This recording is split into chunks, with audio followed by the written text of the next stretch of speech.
It's a weekend outing vlog with my friends. இதுதான் என்னோடய outfit. என்னடா ஃப்ரெண்ட்ஸுன்னு மொட்டையாக சொல்கிறாளே, காலேஜ் ஃப்ரெண்ட்ஸா ஆஃபீஸ் ஃப்ரெண்ட்ஸா அப்படிலாம் கேட்காதீங்க.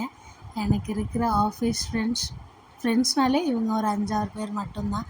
முன்னாடிலாம் அடிக்கடி போயிட்டுருப்போம் வெளியே. இப்போ யாருக்குமே டைம் கிடைக்கிறதில்ல. பட் எப்படியோ பிளான் பண்ணி கிளம்பியாச்சு. ரேப்பிடோ பைக் கிடைக்கல. சரி ஆட்டோ புக் பண்ணால் ஃபீமேல் நேம் போட்டிருந்தது. ஒரு மென் வந்தார். கேட்டதுக்கு நான் அவங்களோட சன் அப்படி சொல்லிவிட்டு ரொம்ப ஃபாஸ்ட்டாக 35 மினிட்ஸ் போக வேண்டிய ஸ்பாட்டுக்கு 20 மினிட்ஸில் விட்டார். அப்புறம் இந்து வந்து என்னை பிக் பண்ணிக்கிட்டாங்க. மற்ற 3 ஃப்ரெண்ட்ஸும் அவங்களோட பைக்கில் வந்துட்டாங்க. நாங்கள் எல்லோரும் எங்கே போகிறோன்னா இந்த லிஃப்ட்டை பார்த்தாலே உங்களுக்கு தெரிஞ்சிருக்கும். இந்த ஓஜி ஸ்பென்சர் பிளாசா மாலுக்கு தான் வந்திருந்தோம்.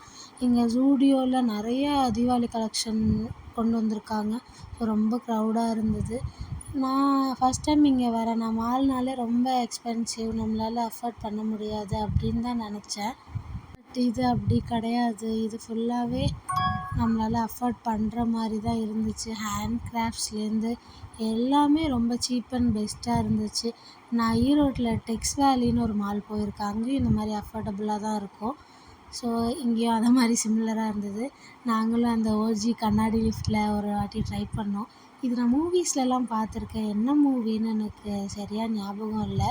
தென் இங்கே ஹியூஜ் அவ்வளோ ஷாப்ஸ் இருக்குது. நம்ம மார்னிங் போனால் நைட் வரைக்கும் எக்ஸ்ப்ளோர் பண்ணலாம். பட் நாங்கள் ஈவினிங் போயிட்டோம். எங்களுக்கு டைம் இல்லை. இவங்க 4 பேர் தான் என்னோடய ஃப்ரெண்ட்ஸு. இன்னும் 2-3 பேர் வரல. தென் நிறைய ஸ்லிப்பர்ஸ்லாம் இருந்துச்சு. எல்லாமே பார்த்துட்டு ஒரு குயிக் ஸ்நாக் பிரேக் எடுத்துகிட்டு ஐஸ்கிரீம் அது இது அப்படி சாப்பிட்டு தென் திரும்ப ஒரு ரவுண்ட் போனோம். இந்து மட்டும் ஷாப் பண்ணாங்க. வேறு யாரும் எதுவுமே வாங்கலை. அப்புறம் பை.